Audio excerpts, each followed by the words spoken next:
3,400 शेतकऱ्यांची नावं आली आणि 3,400 शेतकरी किमान 100 टनापेक्षा जास्त उत्पादन घेतात. आम्ही आमचं स्लोगनच बदललं. एकरी 100 टन ऊस उत्पादन सहज शक्य असं म्हणायला लागलो, कारण इतकं सोपं झालं. श्री विठ्ठल सहकारी साखर कारखाना यांच्या वतीनं आज ऊस पीक परिसंवादाचं आयोजन केलंय. या कार्यक्रमासाठी उपस्थित असलेले व्यासपीठावरील सर्व सन्माननीय मान्यवर, व्यासपीठावर उपस्थित असलेले, सदर कारखाना 2 वर्ष बंद असून अत्यंत अल्पावधीत तो सुरू केला आणि बंद असलेल्या कारखान्यामध्ये 7 लाखापेक्षा जास्त टनाचं गाळप केलं. माझी ज्या वेळेला पूर्वी एकदा भेट झाली त्यावेळेला एक कारखाना ते चालवत होते. आता जवळपास 5-7 कारखाने नियोजन ते करतायत. असं हे विविध उद्योजकामध्ये प्रावीण्य असणारे, धाडशी असं व्यक्तिमत्व असणारे या कारखान्याचे आदरणीय चेअरमन साहेब श्रीयुत अभिजितजी पाटील आबा, कारखान्याच्या व्हाईस चेअरमन सौ प्रेमलता रोंगे मॅडम, मॅनेजिंग डायरेक्टर श्रीयुत गायकवाड साहेब, तालुका कृषी अधिकारी श्रीयुत सरडे साहेब, मोरे साहेब, सचिव स्वेरी संस्था श्रीयुत रोंगे सर, विविध संस्थांचे सर्व सन्माननीय पदाधिकारी, आत्ताच ज्यांचं आगमन झालं ते श्री दीपकदादा पवार साहेब, केन मॅनेजर बंडगरजी, ज्यांचं याच्यानंतर आपण ऐकणार आहोत ते हवामान तज्ज्ञ श्रीयुत पंजाबरावजी डग साहेब. विविध तज्ज्ञांचा सत्कार इथे घेण्यात आला. त्यातले आमचे मित्र ज्यांनी 136 टन ऊसाचं उत्पादन एका एकरामध्ये घेतलं आणि ज्यांना वसंतदादा शुगर इन्स्टिट्यूट मांजरी यांचा अतिशय मानाचा असा पुरस्कार मिळाला, ते ऊस भूषण सोमनाथजी हुलगे साहेब. माझ्यासोबत आलेले दुसरे एक ऊस भूषण तज्ज्ञ श्री बाळासाहेबजी गुरव, ज्यांनी या कारखान्याला मोठ्या प्रमाणात ऊसाचा पुरवठा केला, ते 3-4 जण सत्कार मूर्ती. परत एकदा व्यासपीठावरील सर्व सन्माननीय मान्यवर आणि समोर असलेले आपण सर्व विविध भागातून आलेले ज्येष्ठ श्रेष्ठ तज्ज्ञ शेतकरी बंधू आणि त्या भागातले आपण सर्व प्रमुख मंडळी, उपस्थित सर्व मान्यवर बंधू आणि भगिनी, आजचा हा कार्यक्रम म्हणजे ऊस उत्पादन या परिसरामध्ये कसं वाढवता येईल, प्रत्येक शेतकऱ्याच्या ऊसाच्या उत्पादन वाढ कशी करता येईल या दृष्टीने आयोजित केलेला हा मेळावा किंवा परिसंवाद. एक तर नंतर पंजाबरावजी आपल्याशी संवाद साधणार आहेत, ज्यांच्याकडून नेमका पाऊस कसा असतो, काय होणार आहे, काय नाही याची सर्व माहिती इत्थंभूत आपल्याला मिळत असतेच. पण आज प्रत्यक्षात त्यांचे ते अंदाज बांधण्याची पद्धत नेमकं काय असते ही सर्व माहिती आपल्याला मिळणार आहे, की ज्याच्यामुळे आपल्या ऊसाच्या उत्पादनामध्ये काय काय बदल करायचा आणि कसं उत्पादन वाढवायचे याची माहिती देखील आपल्याला त्यांच्याकडून घेता येणार आहे. आज आपण प्रामुख्याने बघणार आहोत की ऊसाचं उत्पादन एकरी कसं वाढवता येईल या दृष्टीने आपली आज ही चर्चा. मित्रहो, सुरुवातीला 1-2 मिनिटं मी मुद्दाम आपल्याला सांगेन. माझी ऊसाची सुरुवात ज्या वेळेला झाली त्यावेळेला 88, 89, 90, 91 ह्या 4 सालामध्ये एका एकरामध्ये लागणीपासून मला ऊसाचं उत्पादन 20 टन 22 टन एवढं मिळायचं आणि खोडव्याचं उत्पादन अतिशय चांगलं म्हणजे 10 टन आणि 12 टन अशी माझी देखील सुरुवात होती. 2-4 वर्ष गेल्यानंतर लक्षात आले की उत्पादन आपल्याला वाढवायचं नेमकं काय केलं पाहिजे. विचार केला आणि कोणत्या तरी तज्ज्ञ शेतकऱ्याकडून मार्गदर्शन घेतलं तर उत्पादन वाढेल. या विचाराने इथं बसलेल्या ज्येष्ठ सर्व शेतकऱ्यांना एका तज्ज्ञाचं, त्या काळातल्या तज्ज्ञाचं नाव निश्चितपणे माहीत असेल. कैलासवासी कृषीभूषण बाबूरावजी फाळके हे त्या काळातले ज्येष्ठ तज्ज्ञ, फार ऊसामध्ये प्रवीण होते. योगायोगाने माझ्या गावापासून अतिशय जवळ. त्यांच्याकडे गेलो आणि 1-1.5 वर्ष ऊसाचं उत्पादन अधिक कसं घेता येईल याचे धडे घ्यायला सुरुवात केली आणि 1-1.5 वर्ष ऊसा उत्पादनाचा अभ्यास केला आणि मग त्या पद्धतीने ऊस शेती करायला सुरुवात केली. पुढच्या 2 वर्षामध्ये 22 टनावरनं 45 टनापर्यंत मजल मारता आले. मित्र हो, एक गोष्ट लक्षात आली की तज्ज्ञांचं जर मार्गदर्शन घेतलं आणि त्यानुसार शेती केली तर उत्पादन दुप्पट होत आहे. 20-22 टनावरनं जवळपास 45 टनापर्यंत मजल मारता आली. आणि ही गोष्ट मनामध्ये एवढी बसली की आता बाबूरावजी फाळकेंचं मार्गदर्शन आपल्याला मिळतच आहे. अजून अशा ठिकाणी जाऊन मार्गदर्शन आपण जर घेतलं की जिथं ऊस पिकाच्या नवनवीन व्हरायटी काढल्या जातात, वाण काढले जातात, ऊसाचं अधिक उत्पादन मिळावं यासाठी वेगवेगळे प्रयोग केले जातात, शास्त्रोक्त प्रयोग केले जातात. अशा ठिकाणी जाऊन जर माहिती घेतली तर अजून ऊसाच्या उत्पादनात वाढ होईल हा विचार केला. आणि मग मध्यवर्ती ऊस संशोधन केंद्र पाडेगाव, जिल्हा सातारा इथे गेलो. तिथल्या शास्त्रज्ञांची चर्चा करायची, त्यांच्याकडून मार्गदर्शन घ्यायचं. त्याचबरोबर वसंतदादा शुगर इन्स्टिट्यूट मांजरी पुणे, ज्याला आपण VSI पुणे असं म्हणतो, इथं जाऊन इथल्या शास्त्रज्ञांच्याकडून मार्गदर्शन. त्याचप्रमाणे महात्मा फुले कृषी विद्यापीठ राहुरी इथं जाऊन इथल्याही शास्त्रज्ञांशी चर्चा करायची, मार्गदर्शन घ्यायचं. या सगळ्या तज्ज्ञांच्याकडून सगळी माहिती एकत्रित केली आणि यातली माझ्या शेतीला जी लागू पडते ही वापरायला सुरुवात केली. आणि अचानक प्रचंड असा बदल झाला. 45 टनावरनं एका एकरामध्ये 1994 साली 86 टनाचं त्या काळातलं उच्चांकी उत्पादन घेता आलं. 22 टन बाबूरावजींचं मार्गदर्शन, 45 टनावर पोहोचलो. पाडेगाव VSI महात्मा फुले कृषी विद्यापीठ इथल्या शास्त्रज्ञांच्या मार्गदर्शनाखाली एकरी 86 टनाचं उच्चांकी उत्पादन मिळालं. मनामध्ये सारखा विचार चालू होता, अरे आपण 86 टनापर्यंत पोहोचलोय. माझे एक अंगठे बहादूर मित्र आहेत विलास कारभारी, एक दिवशी गप्पा मारत असताना म्हणाले, दादा आपण सर्वजण प्रयत्न करून 86 टनापर्यंत पोहोचलोय, अजून जरा जोर जर केला असता, गावंढळ भाषेत नॅट केलं असतं तर असं म्हणतात, अजून जरा जोर लावला असता आणि 14 टन ऊसाचं उत्पादन जर जादा मिळालं असतं तर 86 अधिक 14 म्हणजे 100 टनापर्यंत आपण पोहोचलो असतो. हे 94 साली डोक्यामध्ये बसलं, 95 साली, आणि सातत्याने तोच विचार सुरू झाला.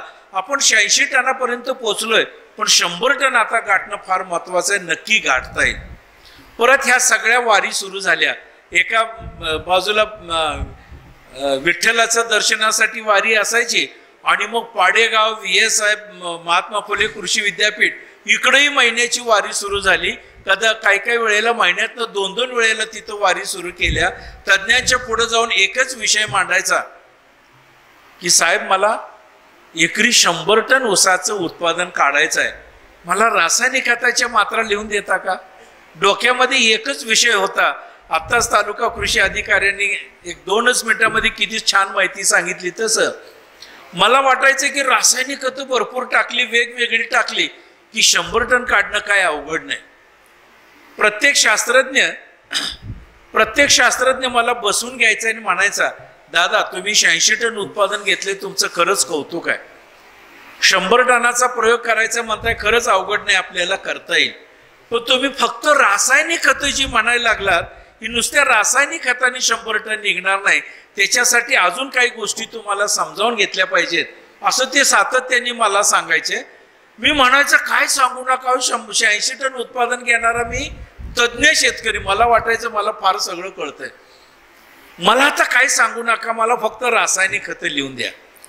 मित्र हो, पाडेगावमध्ये असताना त्या काळातले एक तज्ज्ञ मृदाशास्त्रज्ञ ज्यांनी सातत्याने मला मार्गदर्शन केलं, कैलासवासी जाधव साहेब म्हणून होते, महिपतरावजी जाधव, डॉक्टर महिपतराव जाधव. आता 2-3 महिन्यापूर्वी ते गेले. त्याने एकदा मला बसून घेतलं, माझ्याबरोबर असणाऱ्या मित्रांना बसून घेतलं आणि सांगितलं, दादा 100 टन ऊस काढायचा ना, नक्की काढायचा, पण मी सांगतो ते 4-5 मुद्दे अगोदर बसून समजावून घ्या. रासायनिक खत लिहून द्यायचं काहीच अवघड नाही, 2 मिनिटात मी लिहून देईन, पण मी सांगतो ते मुद्दे अगोदर समजावून घ्या आणि त्यानुसार जर तुम्ही शेतीमध्ये बदल केलात तर 100 टनच काय त्याच्यापेक्षा सुद्धा जास्त उत्पादन मिळणं सहज शक्य आहे. हे ऐकल्यानंतर बसलो आम्ही सर्वच मंडळी. सरांना म्हटलं, सर काय सांगायचं आहे ते सगळं सांगा, सगळं ऐकतो, पण 100 टन ऊस निघाला पाहिजे, पण रासायनिक खतं पण तेवढी लिहून द्या. माझ्या डोक्यात सातत्याने होतं रासायनिक खतं लिहून द्या. सर म्हटले मी सगळं करतो, पण शांतपणे सगळं ऐकून घ्या. मित्र हो, 1995 साली सरांचं मार्गदर्शन जवळपास 2-2.5 तास ऐकलं, सगळे मुद्दे लिहून घेतले आणि त्यानुसार 1 वर्ष विचार करत राहिलो, कसं करायचं, काय करायचं, सातत्याने सरांच्याकडे जात राहिलो आणि 97 साली पहिला प्रयोग केला. 1997 साली 1996 साली रिलीज झालेली व्हरायटी, मी ज्याला महाराजा व्हरायटी म्हणतो, CO म्हणजे कोईमतूर को 86-032 नीरा, या व्हरायटी 96 साली रिलीज झालेली. 97 साली त्या व्हरायटीची लागण केली.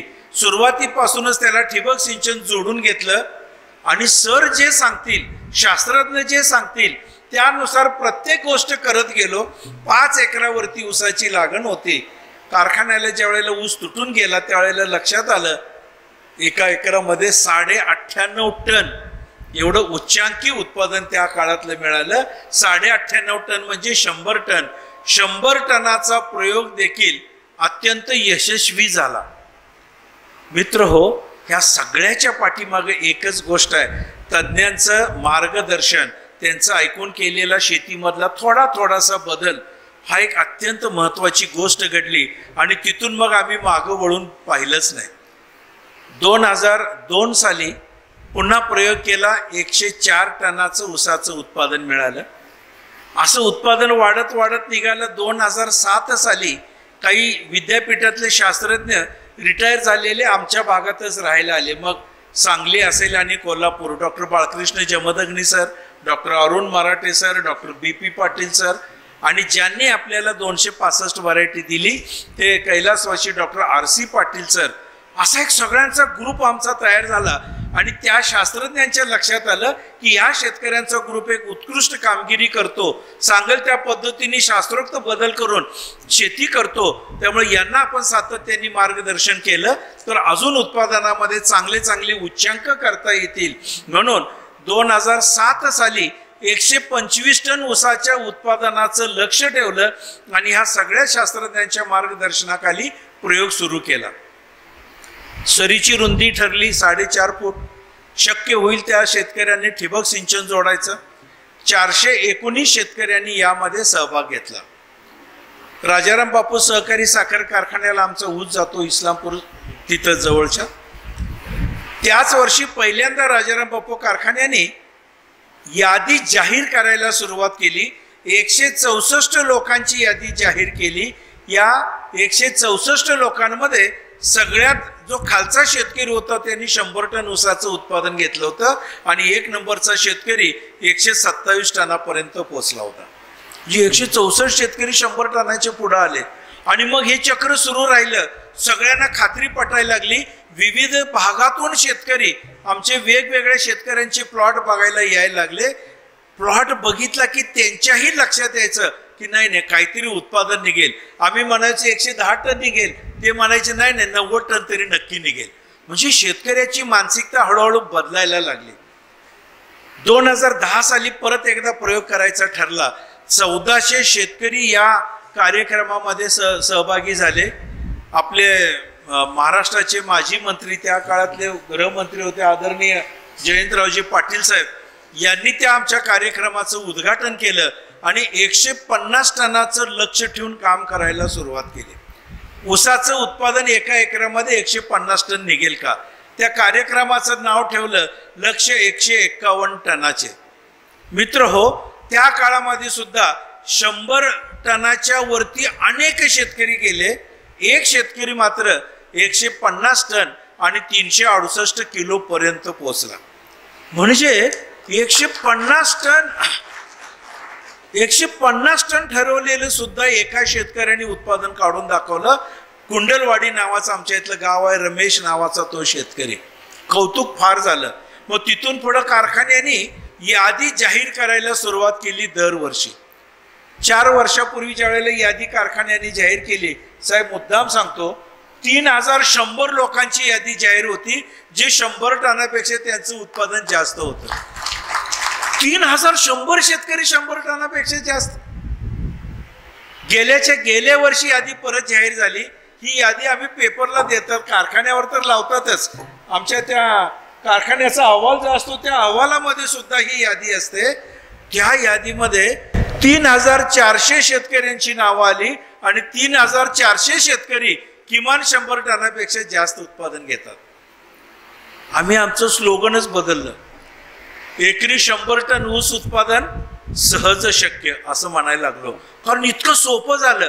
आमच्या भागात केव्हा आला तर कुठल्याही शेतकऱ्याला विचारा, आपले सहज पै पाहुणे असतात, कार्यक्रमाला येतो, 100 टन उत्पादन खरंच मिळतंय का असं कुठल्याही शेतकऱ्याला विचारा, तू लगेच म्हणेल मीच 4 वेळेला उत्पादन घेतले 100 टन. चला तुम्हाला अजून शेतकरी दाखवतो.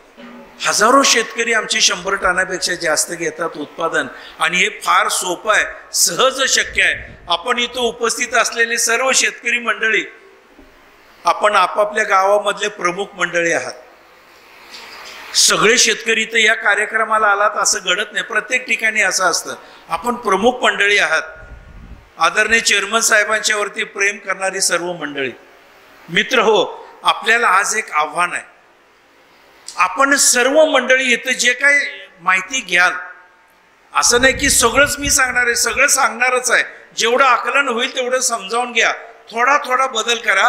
आणि प्रत्येक गावामधले आपण प्रमुख मंडळी किमान एका एकरामध्ये तरी 100 टन 125 टनाचा प्रयोग करा. लागल ते सगळं मार्गदर्शन आपल्याला या मोबाईलवरती असेल, कारखान्याच्या माध्यमातून असेल, फोन केव्हाही करा. हे सगळं मार्गदर्शन आपल्याला मिळत राहील. द्यायची माझी तयारी आहे. पण आपण आपल्या भागामध्ये, आपल्या गावामध्ये आदर्श म्हणून किमान 1 एकराचा प्लॉट तुम्ही 100 टनाचा ठरवा, 125 टनाचा ठरवा, नवे 150 टनाचा ठरवा. हे सुद्धा आपण एकदा शक्य करून दाखवूया. तुमच्या पाठीमागं सगळे तुमचे मित्रमंडळी 100 टनाचा प्रयोग करायला लागतील.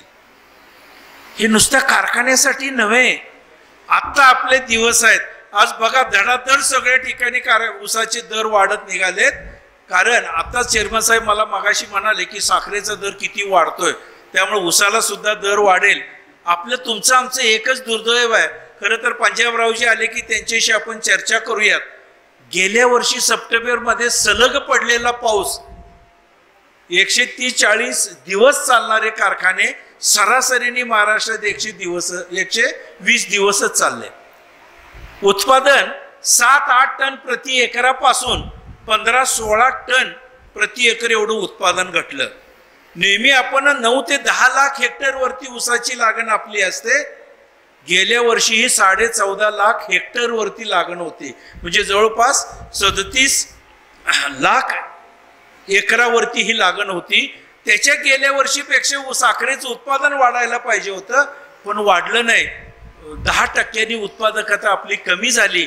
मुख्य कारण या हवामानामुळं, पावसामुळे आपलं ऊसाचं उत्पादन घटलं. तरी सुद्धा तुम्ही सर्व बाजार शेतकऱ्यांनी ऊसाचा पुरवठा केला, ऊस उत्पादन केलंय. आपण कधी हार मानत नाही, बरोबर आहे. कधी या वर्षी सुद्धा उन्हाळ्यामध्ये तुम्हाला मला फार मोठा फटका बसलाय. पाऊसच नाही पडला. उन्हाळी पाऊस तोही नाही पडला.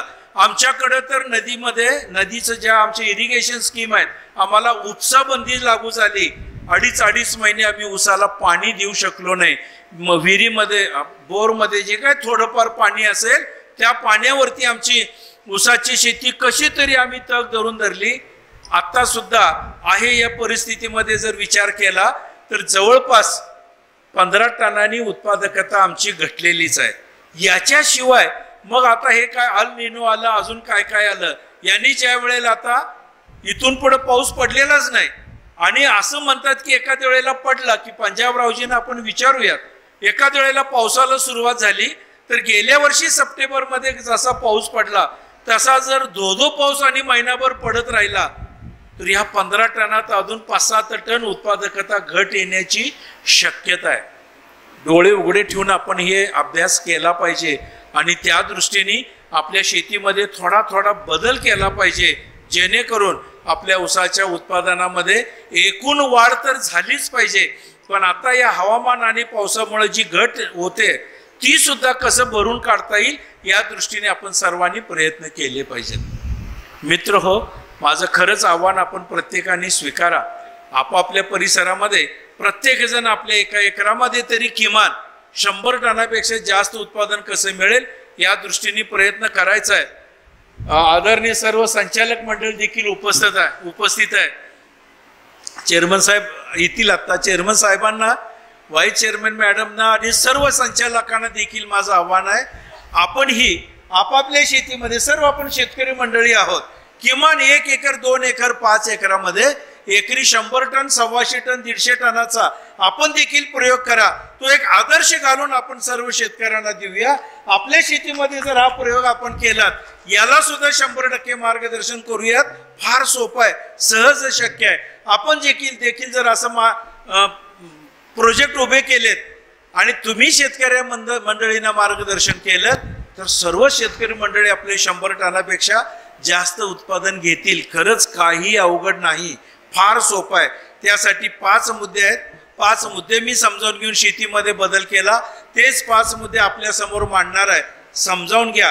काय शंका असतील ते शेवटी प्रश्नोत्तराच्या वेळेला असतील ते सगळ्या शंका विचारून घ्या आणि इथून बाहेर पडताना मनामध्ये ठाम विचार करून बाहेर पडा.